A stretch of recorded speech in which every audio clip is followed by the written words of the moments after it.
First tonight, just what does it take to get you banned from the roads and make them a safer place? Shocking new figures out today show that nearly half of all drivers who've clocked up 12 points or more, the time when an automatic ban usually kicks in, are still behind the wheel. One from Bradford has amassed 32 points, the most in the country, after being caught driving without insurance 4 times. They've been able to convince the court that they can carry on driving because losing their licence would cause them extreme hardship. Well, we'll be talking to the infamous defence lawyer Nick Freeman, Mr Loophole, about the law shortly, but first, here's Eunice Muller. Many of us would rightly expect the courts to crack down on motorists who break the law. But how safe are our roads? There are drivers around you who have clocked up 12 points or more through a range of offences that can include driving without insurance and speeding. But instead of being disqualified, are being allowed back behind the wheel by the courts. Road safety charity Break found 43% of these drivers had claimed exceptional hardship if they'd lost their licence. And that's meant one driver in Bradford has a staggering 32 points, the highest in the country. Another in Leeds has 28, and 2 from Doncaster have totted up 27 points. What we're calling for is an end to the exceptional hardship plea, because we're finding that actually it's a system that just doesn't work. It's too widely used, it allows far too many dangerous drivers to remain on the roads, and actually when you consider that 12 points should be an automatic ban, it actually makes a mockery of the justice system. Supporters of this legal defence maintain losing it would be a mistake. Most of the cases, I argue, are such that the driver will lose their job. And if they lose their job, they're in a bad situation at home and with the firm that they work for. And it's perfectly right, I say, that drivers can use the exception to the law to keep driving. But victims of road traffic accidents say that ignores them. Lucas Borowski from Pontefract was left paralysed from the neck down by an uninsured driver. If people are having so many points on driver license, they should be disqualified from driving the car straight away. Because if they're not careful drivers, first of all, they can hurt somebody on the roads very easy, and they can hurt themselves. The Ministry of Justice said today that following a review, the DVLA and Her Majesty's Court Service have improved the way they share data to ensure judges have complete information about a driver's points when sentencing.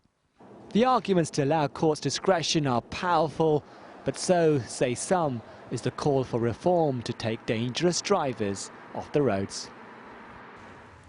Now I'd like to know what you think about the drivers who stay on the road after racking up 12 points or more. You can leave us a message on our Facebook page or text us with the word Yorks followed by your comments to 63332, and we'll try and include as many as we can before the end of tonight's programme. Well, we're joined now by the celebrity lawyer Nick Freeman, nicknamed Mr Loophole for the way he gets well-known drivers off in court. I mean, obviously some severe criticism by Break today about the fact that people can get away with still driving despite having so many points on their licence, but I suppose you think it's a good thing. Well, first of all, they're not well-known people who get away with this because, of course, you only get away with it if there's exceptional hardship.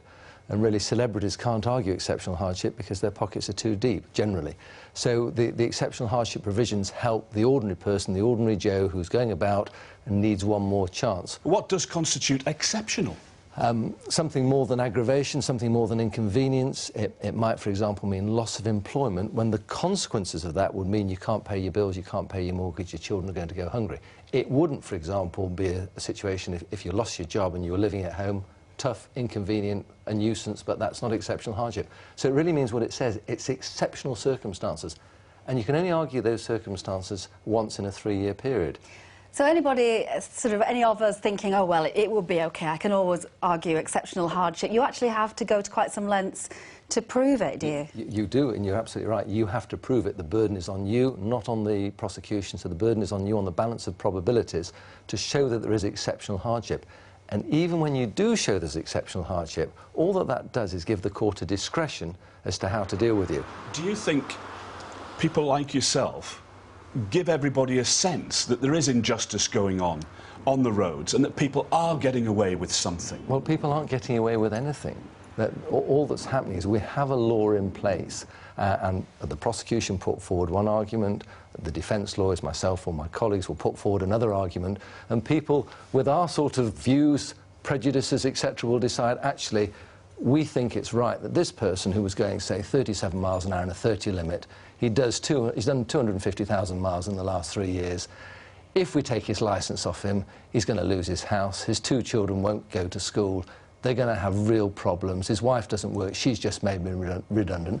Do brakes seriously want to take those sort of people and put them in that situation, or do they actually think the system currently works, let the judges and justices decide what's fair and proper? There's nothing wrong with the current system in my view.